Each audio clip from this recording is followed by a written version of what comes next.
Good morning, good afternoon, and good evening, everyone. We are so thrilled to have you here on the last day, the third day of this virtual symposium for 2020. It is my absolute pleasure to introduce the dynamic duo, Dr. Sonia Lisi and Dr. Brian Miller, who are going to be presenting for us this morning. Without further ado, I'm going to just give them they don't need any introduction, as all of you know them, but they both graduated from the McGill University in Canada. Dr. Lisi received her certificate in periodontics from University of British Columbia, and Dr. Miller his certificate in prosthodontics from the Medical College of Virginia. They're clinical professors at the University of British Columbia and have a private practice in Vancouver and soon to be Vancouver Island. So I'm very happy to have them here. Thank you for coming, you guys. And they will be discussing the immediate implant placement in the aesthetic zone. So okay, without can I say one thing? 100%. Ed, we're so happy to see you virtually or not. And Ed is telling me, can you turn the lights up behind you? I said, there are no lights. It's the sun. He says, can you close the blinds? And it's Vancouver. We never get sun. We don't have blinds. Anyways, we are seriously looking forward to spending our morning or part of our morning with everybody. So welcome to everybody. We're all heading towards our new reality, going back to work soon. That's awesome. So, hey, Brom, it's all good. Okay. Absolutely. I've been isolating with Sonia for 8 weeks, okay? Aren't you a lucky guy? No, I'm a superhero. I'm Saint Sonia. Well, great. Well, thanks, guys. After we're done, we will have a Q&A session before the next presenter, okay? All right, good luck. And we're going to start right now. So thank you again for being here. Thank you. So Brahm and I are going to spend some time with you on the west coast of North America. For those of you near us, it's morning, and those of you who are back east, it's a little later in your day, but welcome. And we have the privilege of sharing with you our vision on immediacy. And we're going to talk to you about the variety of things that we think about when we're looking at immediate protocols, understanding that we all have to make decisions as to what is the most relevant procedure to consider for that patient. So we are going to talk to you about the varying surgical and restorative timing options that we can decide upon with our patients depending on their presentation. We'll talk to you about a little bit of our treatment planning concepts and risk analyses that are important to think about in the aesthetic zone. Brahm will discuss, very importantly, the face-in planning concepts that we're applying, especially when you have very difficult and demanding aesthetic cases or complex full mouth rehabilitations. We'll discuss why we feel so strong about guided implant protocols and how that really couples well with immediacy from a prosthetic perspective. It's timing from the moment of extraction and definition of those tissues. And then really finishing off and touching on a few important points when it comes to the final restorative steps, and that is some of the analog realities that exist in everybody's practices. So there's lots of different protocols that we look at. Obviously, we've all had experience with many different implant designs and restorative concepts. And, every clinical situation presents its unique challenge. Sometimes you end up with fabulous tissues at the end. Sometimes we have compromised outcomes. Our goal is to strive for excellence.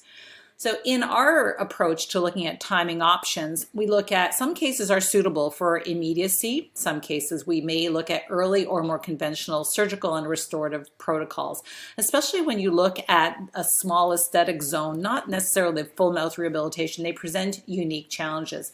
And so we're going to talk about timing of both. We'll talk about what's the rationale from a clinician's perspective for immediacy versus what does a patient perceive as a benefit, and what are some of the case selection or risk factors that we think about.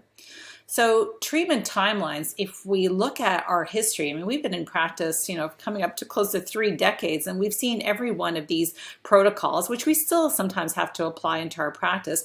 But the predominant factor that you're going to look at is there's a dramatic change in the timeline and the number of visits when you start applying the concept of an immediate protocol. So you're lumping things together. So from a patient perspective, that's a huge promoting feature for us to consider as to why we might want to introduce this in your practice if you're not doing it yet. But I look at it not only as the timing, less time in the chair, less appointments important, but there's also an equally important factor of cost reduction generally with these cases. You can't say that for every case because every case has its own unique features, but generally see when you consolidate treatment, you have the ability to reduce costs. So especially as we enter into a more difficult time in our careers, going back to work, this is going to be an important aspect of treatment that we may want to talk about with our patients. But we also have to look at, okay, we're looking at time and cost benefits, but we, the clinicians, still have to make intelligent decisions as to the appropriate case selection for immediate protocols. And as with all of our treatment, there are risk factors to treatment, especially in the zone of implant treatment. So we look at the biologic risks, behavioral risks, personal risks like our patient expectations, and do they present with health risks. And they are sometimes universal to immediacy, but very often these are common to all treatment protocols. But when we think about aesthetic risk, that is the zone that we're charged with talking about today, we look at the fact that we use an aesthetic risk analysis. You can do this subconsciously, but it's not a bad idea to literally have a form with you do little check boxes or mark things off. But it's a very effective tool to improve communication between treating clinicians, the technicians behind the scenes, and most important, how we're going to then translate this information to our patient. Gets everybody on the same page. So what does it mean to look at an aesthetic risk analysis? It means that we're going to look at a variety of factors, and do we grade them as low, medium, or high within that patient that we're going to choose to treat? And it may sway us to looking at a different protocol if we feel a patient is an extremely high aesthetic risk. Maybe not everybody is suitable for an immediacy protocol, depending on where they fall in that zone. So we've all had to look at the fact that there are many different protocols to use. And, rarely is there really a right and wrong solution. We all have our biases.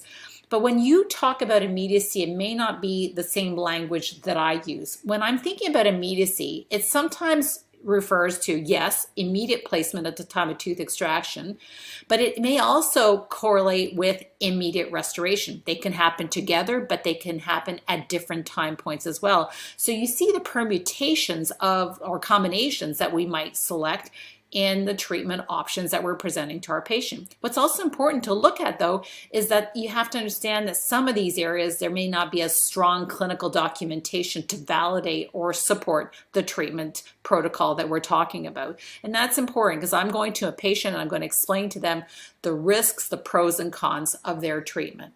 So we're going to first step out and look at not immediacy, because I think it's important to frame everything correctly in the sense that you can't do immediate treatment for every one of your patients. And this is one of those cases where we felt we had to take things a little slower.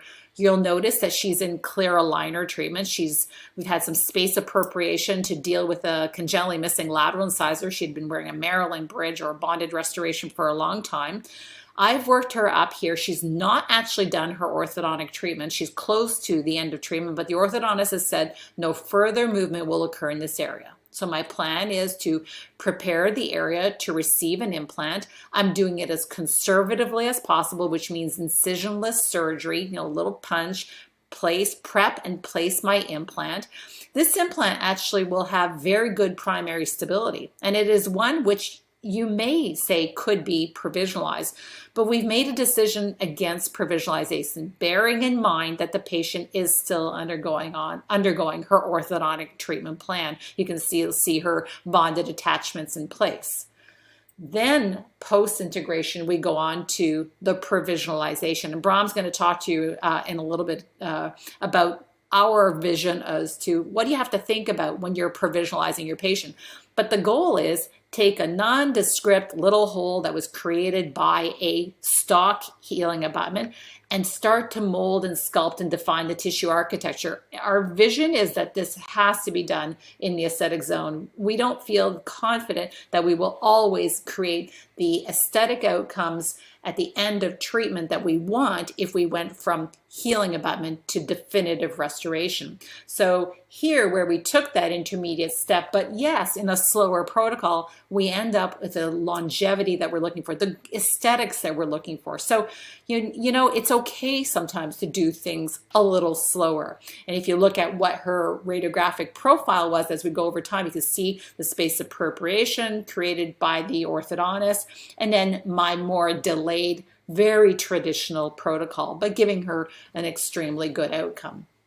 But what we want to focus on in this discussion today is to look at cases where there are elements of immediacy. So I've put little tick boxes that will really illustrate the types of approaches that we're going to use in the various cases that we are going to use to strengthen our argument for immediacy. But it doesn't mean you have to place the implant and restore at the same time. You have to make smart clinical decisions.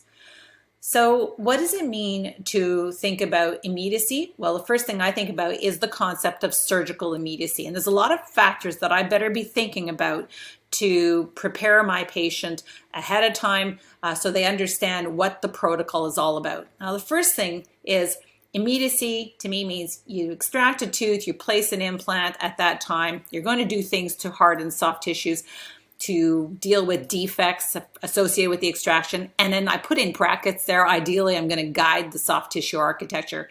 The advantages, as I already illustrated, were decrease in treatment time, possibly cost, and absolutely improved or increased patient satisfaction and treatment acceptance.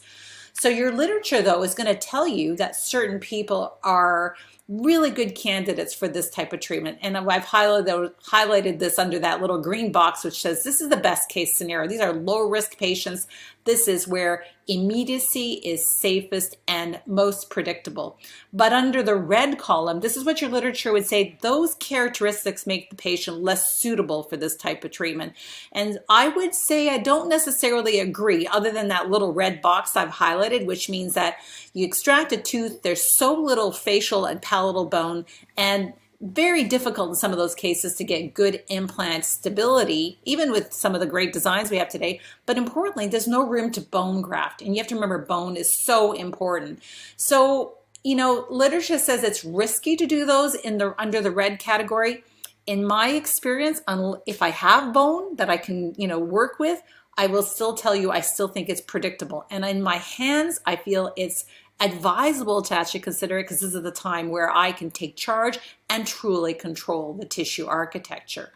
So, like, my ideal case is look at this bone morphotype. There's fabulous thick bone in this region. This is a perfect case for immediacy. I would normally say I would never even flap this kind of case. Even if the tissue, soft tissue is thin, to me, I don't care about that because the bone is overridingly important. But bone is a problem. The reality is that facial bone walls in most anterior teeth in the maxillary area are thin-walled. And I would say from the recent literature, possibly up to 80% or less than 1 millimeter thick. And a fair percentage of that, 30% of that 80%, are only 0.5 millimeter thick. And you have this sagittal inclination of the roots. And this, of course, alerts us and gives us some useful information when planning and selecting optimal implants for immediate implantation.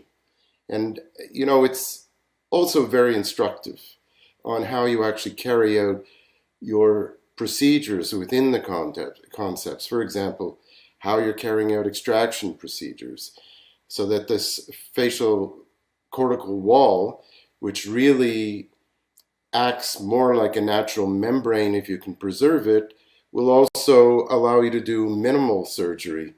Whereas if you break away this wall, you're going to have to do some flapping and more complicated surgical procedures.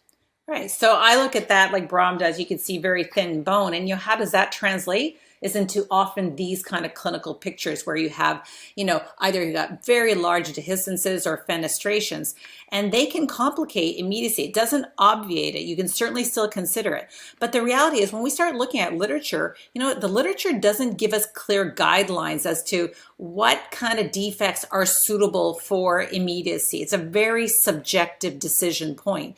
What we know is we certainly need some kind of bone height. You need some apical anchorage for your implants. And then depending on the style of your implants, you can maybe engage the lateral walls as well. But, my bias is I'm going to consider that dehiscences and fenestrations are acceptable, but how significant can they be is where, there's so much latitude in our decision making and on our thinking. So when I think about, what would contraindicate immediacy in my vision, it is absolutely looking at periodontal status. You have perio patients. These are challenging cases for any implant protocol, including immediacy. So this illustration where I see a very large defect, to me, this is a contraindication to place an implant unless I choose to do something like orthodontic site development to develop the ridge, then that becomes a good case to consider immediacy. And similarly, we look at, chronicity of disease. So like a lot of the cases we're putting implants in will have varying degrees of disease. So you've got a chronic endo lesion here. That in itself does not contraindicate an immediate implant placement protocol. Our literature tells us that we still have very high success rates in these cases. But an acute lesion with gross infection, suppuration, sinus tracts, that would probably contraindicate immediately unless you can completely eliminate that area, such as in maybe a full mouth rehabilitation. So I look at, there's a lot of things that I'm thinking about on surgical immediacy, the concepts behind the scene, and then I'm looking at, okay, if I'm going to think about surgical immediacy, my goal is to, as much as possible, pre-plan this. So in my pre-planning on the computer, I'm going to anticipate in the digital world, where am I going to place the implant relative to the extraction socket? And like we know that our target is to create as much facial bone as possible. So we push our implants more towards the palatal. Well, with the introduction of implants like BLX and smaller diameters, it's an implant, a rock solid surface implant or material. The idea is that I can go to a smaller implant diameter and be confident that I will still have a predictable implant over time, but use the concept of not only palatal positioning, but reduced size to allow me to place implants immediately. So that's important in terms of, my buccal palatal positioning. But I'm also sensitive to the fact that I've got to think about in immediacy especially, right? Because you extract a tooth, there's going to be a tendency for bone to change. We know. So when I place my implants, I'm looking at, okay, I'm going to place my implants subcrestal, anticipating that there will be some bone change. So usually, I would say you aim or target a millimeter subcrestal, but the reality is, again, we don't really have very good guidance at this point in time as to, is it 1 millimeter, 1.5, etc. But you know that the idea behind the subcrestal is you're putting it in a safe zone in the bone, understanding that bone will remodel, and bone remodels more, especially when we're dealing with thin gingival phenotypes. You might compensate by grafting soft tissues, but this is a very typical pattern we would see, especially with a thinner gingival phenotype. So immediacy, I have my targets as to where I'm positioning my implants three-dimensionally, but I also now need to think about, all right, I need to make sure that there is a control over micromotion. Micromotion, remember, is the enemy. So how do you do it? There's 3 ways. One is you look at bone. So we work with bone density based preparations, right? We're thinking about improving the surgical site. We need to bear in mind the extraction site. Look at it, anticipate, is it going to be a good case to potentially get good anchorage? And we manipulate bone. We also have to think about the implant. The implant itself is important in being able to establish both primary stability and what it does in terms of secondary stability. And this is where I look at BLX presents some very unique advantages in terms of its design elements. And then the final point is obviously the control over mechanical forces. Did you select the right patient? Do they have parafunctional activities? Can you control them? How will you design the provisional restoration, especially when we're talking about small zones? Is the occlusion, the overbite, overjet favorable? So I think about those factors, and then when I'm working, I'm making decisions all along the way. Should I restore my immediately placed implant? I assess it by insertion torque. Some of you may use ISQ. Some clinical trials look at reverse torque. The key is to understand that literature tells you that, okay, fine, I'm a tapered implant user, so BLT and BLX makes a lot of sense in my life. I mean, certainly tissue level cylindrical implants posterior are fine for me. But, literature tells you you can use any implants, tapered, non-tapered, and you're really going to be able to achieve appropriate insertion torque depending how you prep those areas. Certainly, we apply bone density-based preparation to try to under-prepare areas today, but we have to still be sensitive to the fact of over-compression risks. That's always a potential risk factor for us. So I take all of those surgical principles and I'm going to apply them in my digital workflow to start moving my cases forward. So Brahm and I had the opportunity to write this article in 2019, which really introduced our digital workflow concept. We basically developed a program which works in our practice. When you have an established busy practice, you have to figure out how you're going to build in all of these elements of becoming digitized. So in this complicated workflow, there are elements which we do in our office, which I've highlighted in green, but we've chosen to work and collaborate very effectively with our technicians. There's certainly with some training along the way, but you have to remember that when you collaborate, there's always various points where you have to meet, you have to discuss, and you have to collaborate. That's the key to your success. So I think it begins, though, really the digital workflow is starting with face in, right, in these kind of cases, Brahm. Yeah, well, it starts a lot with our philosophy. We use a fully computerized workflow because, first, we believe that the digital workflow will supplant the analog workflow as we know it today and probably fully take charge.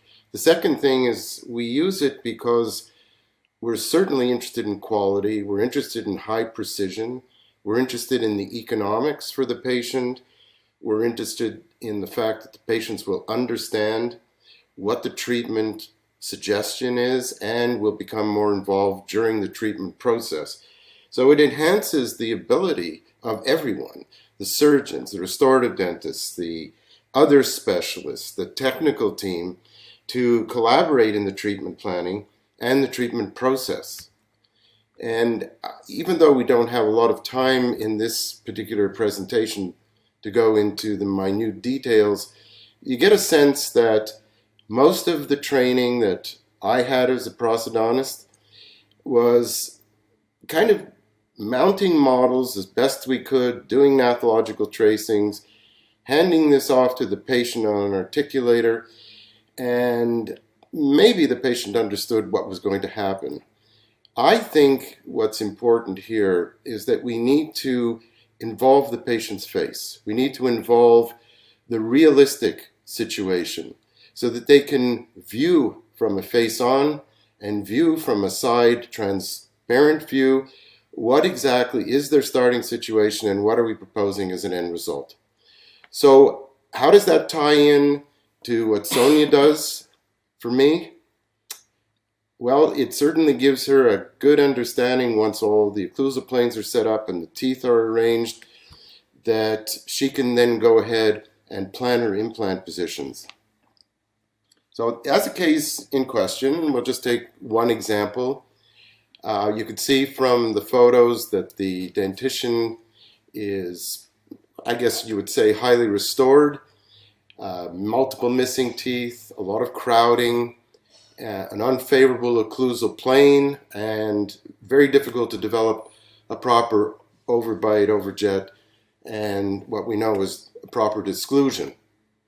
So what we do with this patient is we photodigitalize his face into a 3D rendering, which is photorealistic. It looks just like him. And we are able to involve a virtual articulator, various reference planes, including the occlusal plane, and a very important aspect of this with his natural head position, the horizontal plane.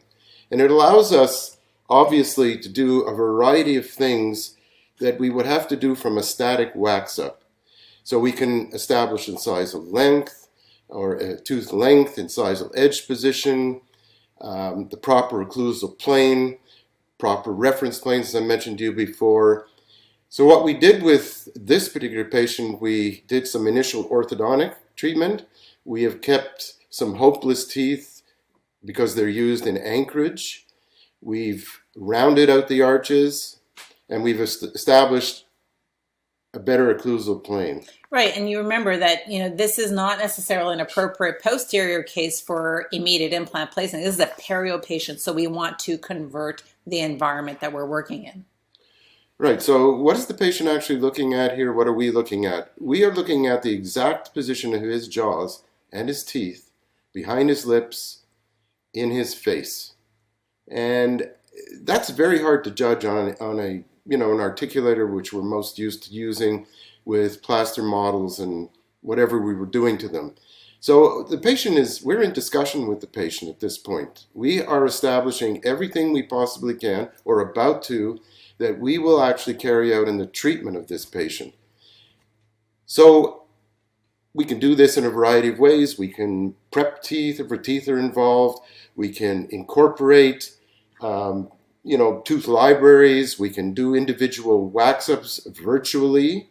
Right, and your anterior virtual setup then drives what I'm looking at posterior, right, which will I'll use to base my surgical template design on. So if we just walk through this very briefly, where the patient started on the left side of your screen to initial implant, after ortho, initial implant placement for posterior support. Obviously, you can see that we have some soft tissue deficiencies which were addressed over the canine area and the premolar area.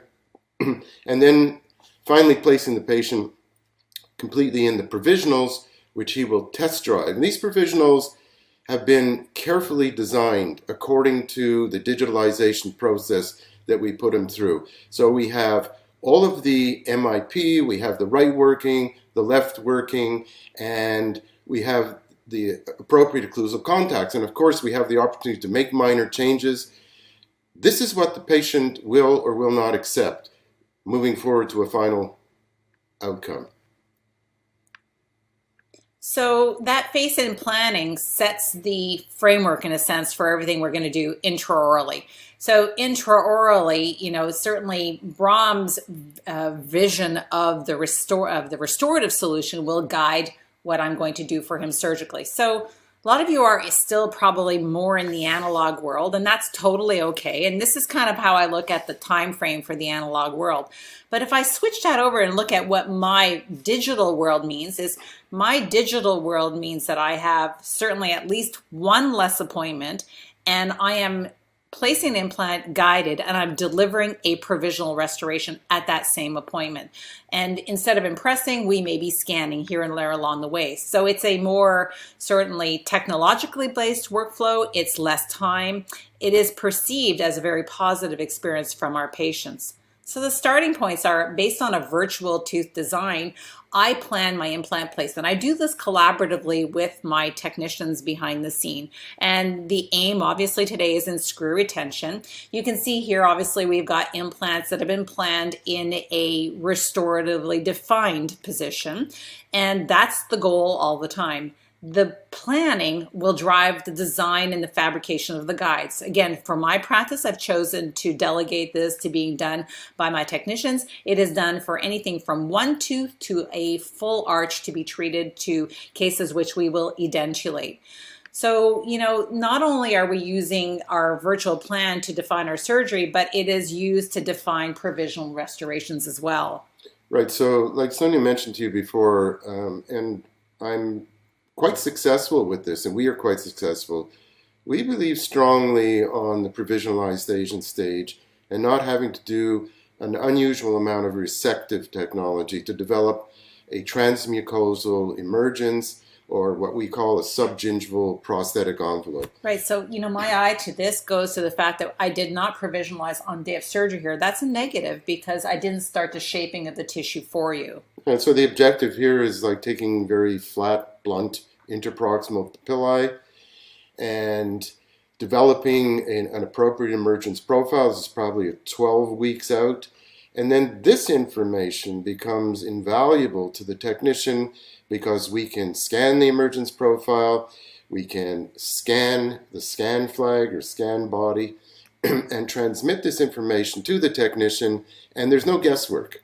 I put these references up. I thought they were really interesting because I don't necessarily agree with them, but both these articles by Cosen's group says that, when we provisionalize our patients, that it makes our patients more discriminating and more critical. They have higher expectations because they're putting money in. I don't necessarily agree, but that is what they suggest in the literature. Right, and I might add the immediacy of treatment means different things to different people, like Sonia said, but the overall goal in being more efficient in this particular time with this terrible viral issue that we're dealing with is patients are looking to us to be more efficient. And they want less contact time, I would suppose. They want less try-ins. They want less invasive procedures when it's not necessary. And even in the restorative phase of treatment. And so this is compelling evidence and information for us to work forward on. And then in this particular case, the final restoration on that lateral incisor required a very talented technician because of the special effects in the rest of the teeth. But the marriage of the soft tissue to the ceramic restoration is perfectly acceptable. Now, when we do provisionalization, and we'll touch a bit on this, we have definite ways of taking care of that transmucosal area. And we are very, very strict about the contours, the subgingival contours. And so we plan these things in a digital format with our technicians. And in this way, we have all learned why we do not want to over-contour the subgingival areas. Right, but my comments would be, you have to remember your technician thinks that way, but you as the clinician have to remember to really look at it. So, when I look at the ways that we're going to transition our patients at surgery, I've extracted a tooth, placed an implant. On the left of your screen, yes, sometimes I'm going to place a single provisional restoration that's been prefabricated. If I have a small fixed partial denture, normally I would actually index it intraorally to account for some timing issues between planned and executed. And there are cases, and I'm going to illustrate several, where I use a combination of custom healing abutments with bondable PMMA restoration so that I'm not putting patients at risk, especially in my parafunctioners. So for instance here, this is a custom healing abutment. My own feelings on this is it's maybe not really perfectly designed, especially in the proximal areas, but the bonded bridge compensates for it. It goes subgingival. I've extracted the tooth, the custom healer has been placed, I've put the bonded bridge in place, and this is looking at it 2 weeks later. So the combination of the custom healer and the bonded bridge are guiding that tissue, are perfecting it. This makes it an easy job then to go to definitive restoration. So I still consider this immediacy, but to me it was a smart decision given the parafunctional activities for that patient. So, we all know that we aim towards immediate restoration. This is an article that talks about the fact that when you look at where you have delayed restoration, you put on a stock healing abutment, your tissues change, and then you try to recapture it. And you don't necessarily recapture it as well as if you had guided it from the moment of extraction. So here in our immediate group, we had basically a better tissue level compared to the starting points versus the delayed group. So my goal is at every time point is, if I can, I'm looking at immediacy for that guidance of that tissue. And built into the digital workflow as well, and very comfortable for the technicians to do this and for me to share the design on something like GoToMeeting or Zoom, is the design below the tissue of the abutments. And again, the appropriate contours. So there's no guesswork. It's mainly collaborative work with the end in mind to try to get as much connective tissue de novo synthesized to help with the stability of the case long term and possibly provide better protection for the underlying bone. Yeah, my view on this is that, by really looking at creating convex surfaces, what you're actually, concave surfaces, my apologies, concave surfaces, I'm really protecting that underlying bone. That's my goal. So I'm very sensitive to looking at what's happening under those tissues. So this is a case where I had pre-planned provisional restorations on a patient, and the provisionals come back and I'm looking at them and say, this is way too contoured. So I have to have a conversation with the technicians, but I'm going to chair side modify them, thinking about increasing the zone of tissue around the head of that implant, protecting that underlying bone. So too contoured, and do the refinement. But then you have to figure out, well, how are you actually going to manage that refinement? So there are various things that we do. I mean, I've tried all sorts of different things. I go through various steps in using discs to reshape it.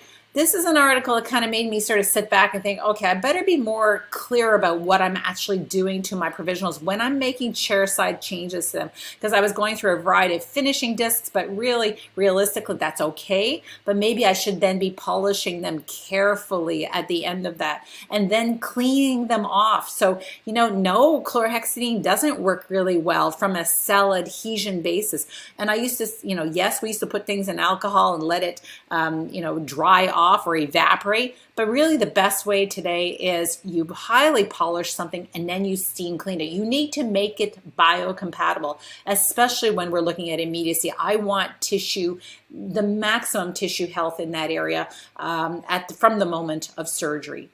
So far, what we've addressed is the fact that, okay, we're doing guided surgery as much as we can. We've talked a little bit about the details of that. We try to provisionalize, and we're going to use a few illustrative cases.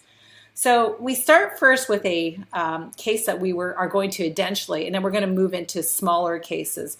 But this is a very good illustration for why I think BLX is such a powerful implant today in the immediacy concept. First, I want you to know that this is a long-standing perio patient, 2-pack-a-day smoker, and I took a long time before I actually even agreed to thinking about implant placement with her. So I've extracted posterior teeth, let everything heal, and her anterior teeth are failing. They have to come out, but she's converted, smoking reduction, improvement in her compliance, better home care, lower biofilms, etc. Now, I heard some good lectures in the last couple of days, on various full arch cases. And I mean, certainly we understand there are many ways of executing it. And until the last couple of years, this would be the way we would handle this. I've selected to remove certain teeth. I've maintained certain teeth to help me hold or stabilize my surgical templates.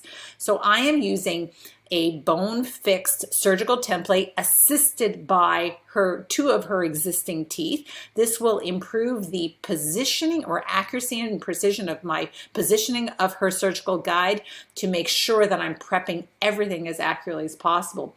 So I'm going through my preparation protocol. This is at a time where I was doing these cases with BLT, but in our digital workflow, I prepared and planned everything on the computer to the appropriate depth, taking into account where her transition line was, knowing what my technicians need in terms of depth of placement or running room, restorative room. So those implants were very deep subosseous. Now, sure, you could do this with bone reduction guides, but I actually placed my implants deep and I cut the ridge back towards the implants. And then I left about 1 millimeter of extra bone because I'm trying to protect those implants. But the problem is maybe I wasn't focusing so much in the extraction areas of the lateral incisors, but I didn't get sufficient insertion torque, so I chose to not incorporate those into the transitional prosthesis. Now, my thought is today, you know, like that is an avoidable problem. So you see here, Brahm is now going to get ready for his transitioning of the case. I've done my bone grafting, I've buried everything, and you now start your pickup. Right. Well, this has been described by Ricardo yesterday. It's very straightforward, but I think it's all in the planning. And I feel strongly at this point the wholesale reduction of bone is one way of doing it with bone reduction guides. But I think the actual planning of the position of the implants is more important to me. We can always manage the bone back to where those implants are. And I think that may in fact be more accurate. So we just do a pickup with, you know, it could be any kind of dual cure pickup material.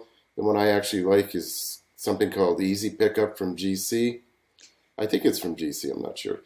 So the point that Sonia made, why would BLX probably have been a better implant choice in this situation? Yeah, well, to me, it's very clear because you know what? I might have planned that, for instance, let's say for a 4.5 diameter, let's say we planned it for a 3.7 diameter implant. Well, I could have upsized that to any of the other implants and not changed the whole prosthetic plan. So it gives me the versatility of making intra-surgery decision changes. Increase the length, absolutely, if you can, but change the diameter and don't even change the prosthetic plan. That's where I look at, you know, the BLX implant certainly gives me versatility and flexibility. But, you know, and you have to remember that in every surgery, our experience shapes what happens. And then I feel that guided for sure improves my precision and my accuracy and makes less mistakes. I make less mistakes along the way.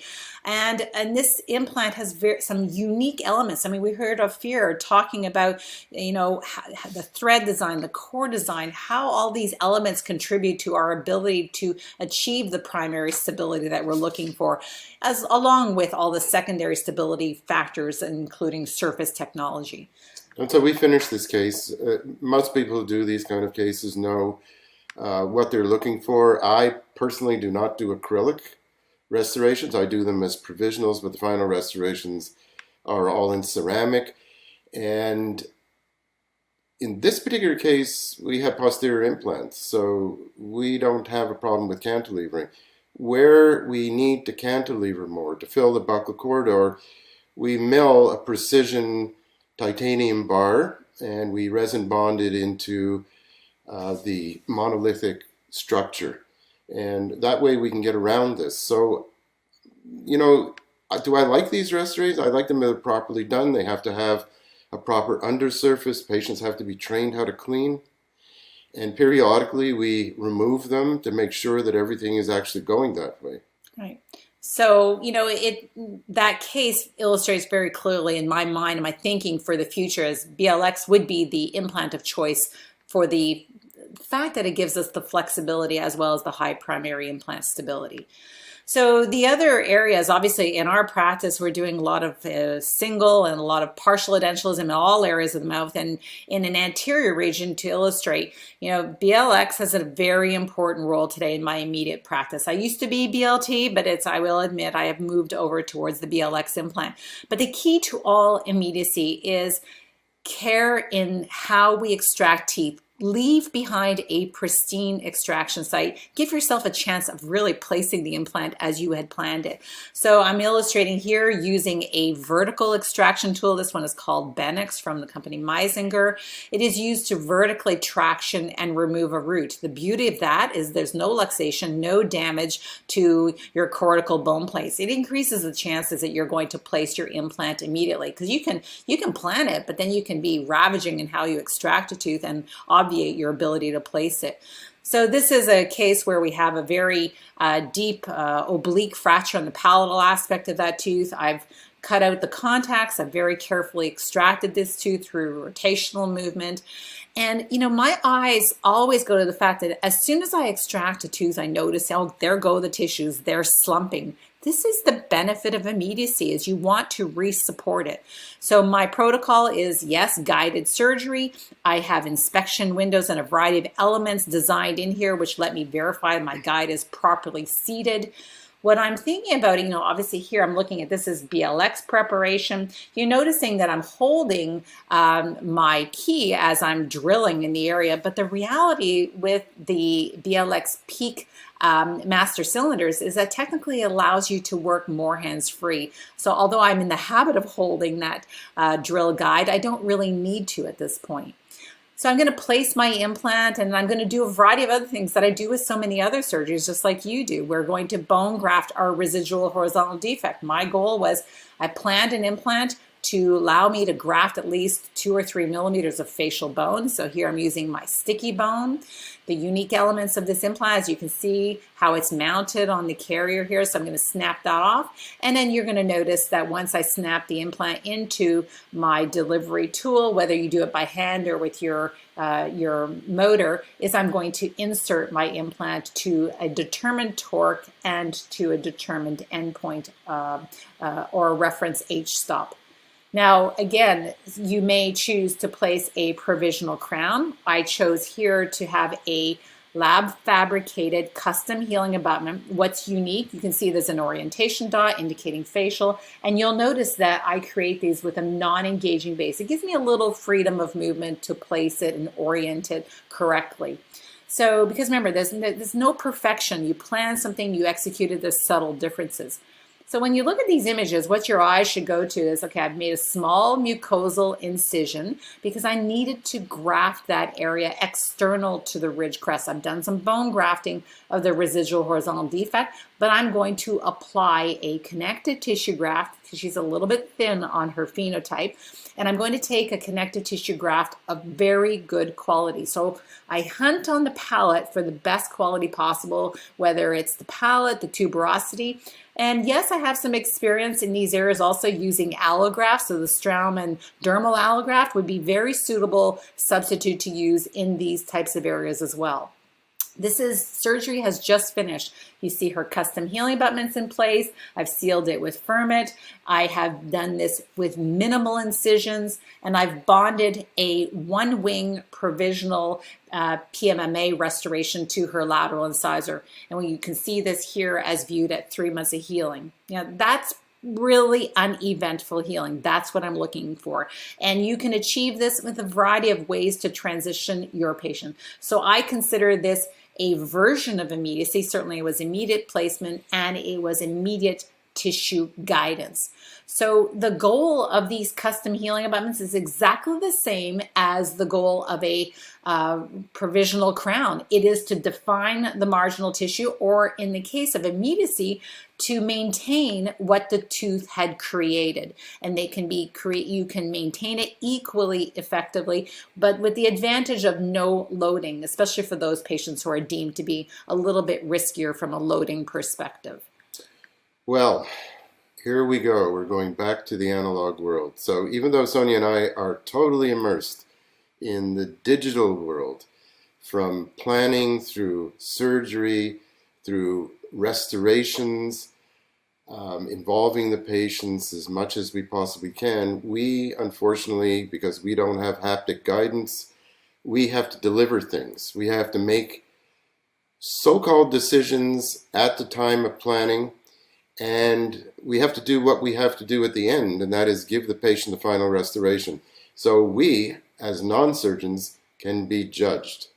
So I want to spend a few moments with you. I know this is a little unorthodox, but we'll talk about, first of all, planning your restorations from the start so that your implant restorations, so they can be screw retained. Right, so I plan as much as I can for screw retention. I understand that you can use angled screw channels up to a 25-degree correction, but there are cases where, it's just not possible, and I know that you're going to be stuck cementing. So you can see on the left side, we know exactly the angle from the anticipated position of the implant. So there's no question that I'm going for screw retention in this particular case. However, I will say that sometimes, even though you feel that you can get there, I think having a good conversation with your technician might change your mind and force you into a cementing regimen. For example, the inside of the chimney may just sort of leave you with a very thin facial ceramic area so that you get a casted shadow. And if your technician needs to add porcelains to develop special effects, mamelons, halos, translucency, whatever, he's going to have to bulk that edge out, and that it will not look aesthetic. So in these particular cases, even though we wished for screw retention, we had to cement these cases. And when you have cases where that we cannot do angled screw retention for one reason or another, and we're dealing with large restorations that we want retrievability with, then we have to come up with other ideas. So here we have a screw access hole. We'll seal it up the way we normally do it. And in the digital treatment planning, we devised a laminate design. So we just basically bond that onto the face, and it looks like one piece. And if something goes wrong, screw loosening, we just take it off and re-prep and rescan. Now, oftentimes, not oftentimes, but a lot of the time, we'll then try to do a lot of the aesthetics in a laminate, and we need a bonding protocol to the underlying ceramic abutment. And so I've struggled with this concept over time, especially when it comes to zirconia. I think it's a lot of misunderstanding, but this is basically the way I feel it should be handled. When you try things in the mouth, they get contaminated. We have phospholipids in the saliva, and the phosphates interfere with the intaglio surface of our zirconia restorations in terms of final adhesive bonding. And so some of us use materials after we take it out to try and clean it up, like Ivoclean, which is a basic suspension of zirconium oxide particles, which will, in a gradient sense, drive or draw the phosphate contamination off the surface of zirconia. I think this is a better way of dealing with it. First of all, in order to get a prolific bond, you need to sandblast your surface, zirconia surface. And then you should pre-treat it with a ceramic primer, something that obviously is an MDP primer, like Z Prime, way before you try it in the mouth. Now go ahead and try it. And so if the surface becomes contaminated with blood products or saliva, you only need to rinse it off, because the ceramic primer is profoundly bonded to the surface. Reapply some MDP and go ahead with your bonding procedure. So you don't have to, jump through hoops to end up with a proper bonding surface, which is an integral part of the final restoration for these patients. They don't want things falling off. So the bottom line in this particular case, sandblast alone doesn't work. It needs the primer with it. And if you're using translucent or highly translucent zirconias, aggressive sandblasting can damage it. So you really have to understand what the literature says. If you're using lithium disilicates to restore your restorations, your implant restorations, for example, or as a laminate over your zirconia abutments, then you treat it differently. We know we treat it with hydrofluoric acid to etch the glass. We then clean that area. You don't sandblast lithium disilicate. You use silane, which will bond to the etched glass, and the functional group on the other end of the silane will bond to your adhesive, and that process goes on all the way to the cement.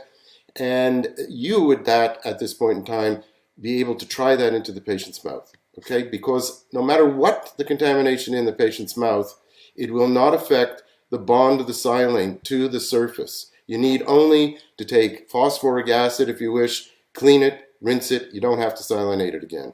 So these are just some handy tips. And I apply this exactly the same way to access openings with my screw retained restorations, whether they're lithium disilicate or they're zirconia, especially with posterior restorations where food is pounding on top of your closure, and oftentimes you see that composite closure sinks and the patient's complaining that they have another hole.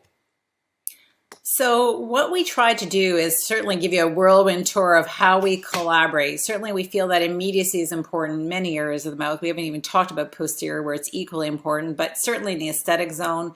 We tried to give you some case selection guidelines. We've emphasized throughout that the digital workflow improves how we collaborate and it improves what we actually execute. We feel that BLX is a very, very important tool in this in our toolbox, basically, of immediacy. And yes, there are analog steps. Brahm touched on them, and we really want to focus on that as well because it is so important to understand that the digital world's here, but there's still absolutely some analog steps along the way. So we thank you for having spent part of your morning, or if you're back east or somewhere else, your afternoon with us. And it's been a privilege. And we will give it back to Ed, and we will welcome some Q&A. How come this doesn't taste like chocolate, Armand? Oh, sorry. Oh, we have Captain Marvel and Mr. Incredible. Well, guys, that was an excellent lecture. Being able to speak and change clothes at the same time is amazing. So thank you so much for that. Superpowers. Absolutely. Absolutely. Saving teeth and lives, both at the same time. This is our anti-COVID. This is my PPE. Seriously. Excellent. Excellent. Well, let me ask, there's a lot of questions, but we have about 5 minutes. So I'm going to start off with Brahm. Brahm, can you elaborate on the face-in planning, Zirconson, and some of the other workflows that may be available, and why you prefer them today? Well, okay, this could be a very long or a very short explanation. So it's going to be short. You got lives to save. Right, I have lives to save. I'm required out there. Okay. Spit it out, Miller. Come on now. So we use a complete digital platform, which is, from treatment planning through surgical intervention, and then of course restorative. And a lot of the plannings on our cases have a lot to do, if we're talking in this seminar, about anterior aesthetics, right? So as I was mentioning to you, one of the problems is, first of all, getting things right. All the reference planes on the patient, horizontal, sagittal, etc., getting the right incisal length, edge position, and these things. And it's very difficult, in my opinion, to get it 100% right with conventional means, i.e., casts on articulators. Patients really don't see it as well. So we use data sets, collected data, put them through software programs, generate facial expressions in a photorealistic 3D imaging with all the planes incorporated. And we share this with our technical team, we share this with our patients. So without getting technical about it, I think it bridges the gap between what we are doing digitally to collect data, CBCTs, SDL files, engages the patient in a digital world. They can see everything through transparent views, through the facial area, through the side views, in their, through their skin, etc., and get a good idea of what's going to be happening. The power in this, of course, is the planning and the reproducibility. Right, excellent point. I think communication and showing the patient that actually what it looks like with the soft tissue is a powerful tool. No, you have a preference or a particular system? My experience is somewhat. By the way, you can take any of this information, put it onto a real articulator. But everything here that I showed is really done on a virtual articulator, including masturbatory movements. Do I have there are a few companies who are starting to do this besides Zirconzon, Bellis 3D, etc. And I think it will be the new norm going forward. Well, especially as you get to easier systems that you can incorporate into a routine dental practice. So, Zirconzon is proprietary, right? And we work with our laboratory to make that work for our practice. But there's other systems which we're looking at now as we have some new practice adventures that we will build into our physical office. As you mentioned yesterday, Armand and yourself, there wouldn't be a very large economic outlay because the laboratory would have it. Right. And that's the beauty of it. And then that exocad kind of a relationship, we see it all the time, what we're doing now. So we don't have to have milling machines and face finders and face hunters and expensive software packages. We just need to utilize the expertise of our technical team. I know you probably have more questions, but can I make a comment on it? Because even like if I look at, these programs, they're not only allowing us to tie it into what we're doing in our implant dentistry, but it's all the other things, so it's shaping how I crown lengthening. I can, my patients, right? I'm putting all in the frame of the face. So I can predict better, what I'm going to do in terms of treatment and execute what I've been asked to do by the restoring dentist. And then for that matter, even document the success of my treatment over time. And primarily describing the limitations of treatment to the patient. Yeah. Yeah. Well, yeah, exactly. It's a good point. The next question actually could be both. You under contour the cervical portion of the provisional in the anterior zone, obviously, right? So we don't stress out the soft tissue. But the question was, and maybe Sonia could answer this, would leaving the surface rough, would that promote better soft tissue adhesion, or would that be, how do you polish or treat the surface that's subgingival on the immediate anterior implants? Okay, so I put up that reference. It was a 2017, I think, the article. I think it was out of NYU. And because, look, I've done everything. I've tried all sorts of things. And I used to believe that if I put an unfilled resin and cured that on there, that was a nice, smooth surface. And in fact, their study showed it was one of the worst surfaces. And actually that the roughest of surfaces actually had the poorest cell adhesion. So today, when I look at it, I'll go through a series of finishing discs, right? So I'll go from coarse to very, very fine. And ideally, that's telling us that we should polish it and then we should steam clean it. Because I've done the thing of alcohol too and like let it evaporate, but really it should be steam cleaning, which is, what we've been doing in our office as well. So my ideas have evolved and they're shaped by what we're reading in literature. After you treat that, I've heard some people advocate placing a little bit of glaze on it or not. Is that too much? That article is suggesting that your cell adhesion was poor by doing that, and that even you have to be careful with using your polishing pastes, right? You have to clean them off afterwards because cells, we think macroscopically, and obviously that's not the case for cellular, activity in there. Of course. And we handle the information a little bit because sometimes we touch up things, right? We're in the emergence profile area, right, in the soft tissue. We've allowed for the blood clot, the coagulum, anything we're doing in there in terms of rebuilding soft tissue, hard tissue, grafting material. And we then go ahead and we don't really pay attention to, are we actually, delaying the healing process by what we're doing to the surface? So we may change the shape and add flowable composite, but flowable composite looks smooth, but it is not. It's porous. Right. No, that makes a lot of sense. When we talk together, Sonia, I've always heard you say you want to create running room, especially in the molar region. So sometimes you may place the platform of the implant, half a millimeter or so subcrestal. Does that thought process apply to the anterior zone, or do you place the platform of the implant flush with the buccal bony margin when it's anterior? Yeah, I mean, today, more and more, especially in my immediacy protocols, I'm definitely placing my implants subcrestal. And I think I used to use my 3 millimeter rule target, right? 3 millimeters apical to the desired free gingival margin, but today it's plus. So plus half a millimeter to a millimeter. Because don't fool yourself, we know we're going to see crestal bone changes. So I'm protecting that implant. Look, I'm a periodontist. I have a very unique population, right? You have perio patients. So I'm very sensitive to bony changes around my implants. So I think we have more and more validation for placing our implants subcrestal today, especially in the medium protocols. Terrific.